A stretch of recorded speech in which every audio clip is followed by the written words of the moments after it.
Why in the world does this anime exist? What on God's green earth is it trying to convey? テレスティア王女殿下、今日もとてもお美しい。女神が現れたのかと息をするのも忘れたくらい見とれてしまいました。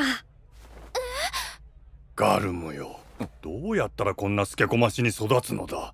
見てみろこのテレスを。女神とカイン様が私のことを女神とカイン様が私のことを女神とカイン。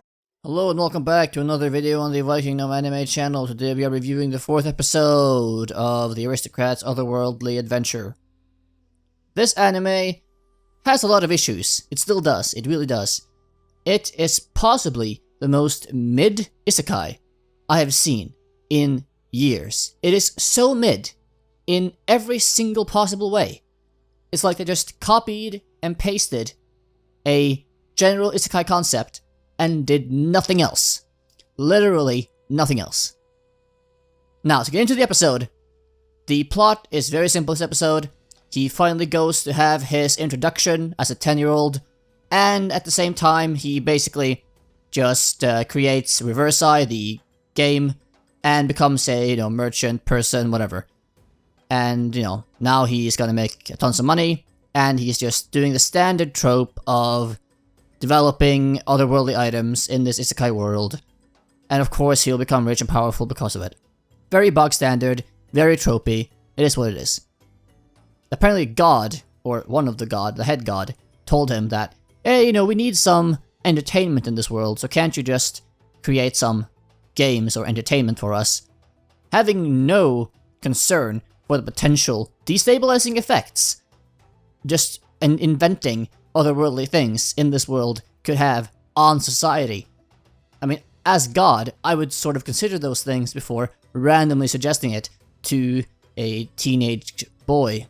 But, okay. Outside that, as I said, he goes to this introduction, and we meet a few characters, no one special, really. We do get reintroduced to Parma, which is apparently the cat girl childhood friend of Cain, that I completely forgot existed. Like, I had no idea we had seen this character before this episode, but since Cain said it's been 5 years, I thought, wait, did we actually see this character? Or have we not? So I went back to the first episode, and gosh dolly, the Parma girl was there in the first episode at the very end with the sister when he was like almost dying, whatever. It's like, huh, I had no idea she was a character. I thought she was just like a random stand-in, but okay, I guess she's a character. How she ended up in the capital? Who knows? How she ended up with the uncle working? Who knows? Her backstory? Who knows? Her character? Who knows? Motivations? Who knows? I doubt we will find out either. You of course get some random standard bully content where the riffraff of the noble world tries to take care of Cain at this meeting, but of course it goes horribly wrong, as per usual. One thing in this episode I was very intrigued by, but also confused by, was that apparently when Cain and this merchant makes a contract for this Reverse game, if you pray to the god of commerce, you get exclusive right to produce something for 3 years, and no one else can produce the same thing. So does that mean that if someone sees this game and they want to produce it, they literally can't? Like, does God intervene and stop their hands from creating it? Or like, how in the world does that work? Like, that is, like, I have no clue. But that was kind of weird to me, how that would work in this world. Like, if God actually intervenes or whatnot. But okay, sure. I do also really wish that the show would really teach us more about how these noble titles work.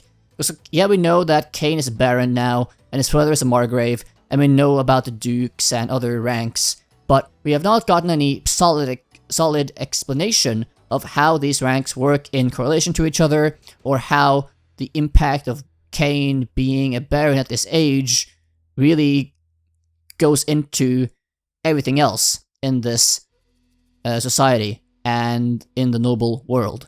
So something to explain that more would be nice. Again, I doubt we will actually see any of that though, but alas. Cain also apparently has the excellent skill of mindlessly complimenting women to avoid their scorn. His oral skills are so good that he melts the princess in an instant KO. Quite impressive, Cain. Quite impressive. On that point, the entire extreme swooning over Cain this episode, it was over the top last episode, but this episode it's even worse. The swooning is just so intense from Tellus and Silk and basically every other female there is. It's just like, it's too much. It's way too much swooning, way too much like lovey-dovey stuff. It is way over the top, way overdone. And to me, it was just more annoying and tedious than anything else. I hope they dial that back moving forward. Another issue I have with the episode, though I did have a lot to be fair, was the very contrived bully scene with these random noble kids that go up to Cain and basically cause an altercation. Cain could have just explained himself very easily right then and there, but instead he says something else, and then the other people, the kids, they overreact and basically just force a fight. I felt that scene was very contrived. It did not need to go that way at all. Felt the reactions were overblown, to say the least. But sure, I guess they're kids. Kids aren't rational at all times, so fine. Also, when Silk says that, that Cain saved them, right? When she explains this to the kids later on after the fight scene, she says that Cain saved them from 30 orcs.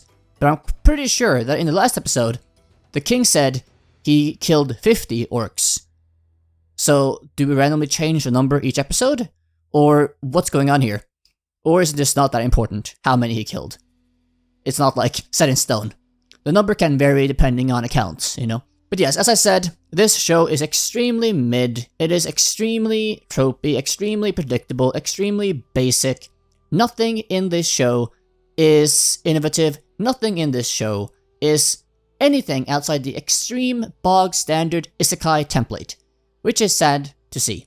I really wish that at least, yes, I know Isekai can be very, very methodical and very just structured with how they do the shows, as most of them seem pretty similar, but I was at least hoping that this show would have something new, or something unique, some sort of twist to the formula to make it at least somewhat refreshing. But no, this is as bog standard as it goes. I also really am growing a bit tired of the silliness and the overly goofy nature of the show. Yes, I know this is more like a lighthearted, sort of junk food, simple isekai with like no seriousness and no gravitas, but I really would have liked the show to at least have some sort of semblance of seriousness and some sort of semblance of actually having things be grave and dangerous and grounded. But it's all so far goofy and way over the top. I doubt they will really do anything more with that, but sure, we'll see, I guess. If any of you are still watching this, I would like to ask why. I watch it because I am an isekai addict. Is that your reason as well? Or do you have some other reason? Feel free to comment below. And feel free to comment your thoughts on the episode, on this video, and anything else you may have on your mind. I read and respond to every single comment. Also feel free to subscribe, like, hit the notification bell, and all these other good things. I do greatly appreciate your support. That being said, I will now go watch some better anime, and I hope you will as well. See you in the next one. Bye bye.